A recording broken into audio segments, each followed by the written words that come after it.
messages transmitted at the request of the Chicago Police Department. Police are in pursuit of 3 men who opened fire on the Memorial Day parade. These men are most likely in possession of firearms. At this time, citizens in downtown Chicago are being asked to stay indoors. The men are all wearing gas masks and black clothing. If you see anyone matching that description, do not approach them, and call 911 immediately. Stay tuned for more information on this dangerous situation.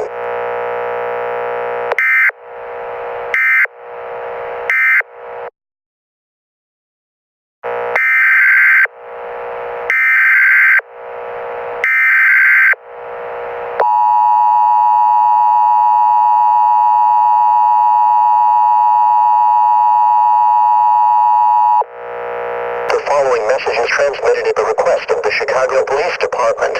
Police have caught the men who opened fire on the Memorial Day parade earlier today. Citizens can go back outdoors now. Repeating, citizens can go back outdoors now. However, the Memorial Day parade has been canceled due to the shooting. 42 people were sent to the hospital with gunshot wounds, and 2 fatalities were reported. This concludes the emergency message.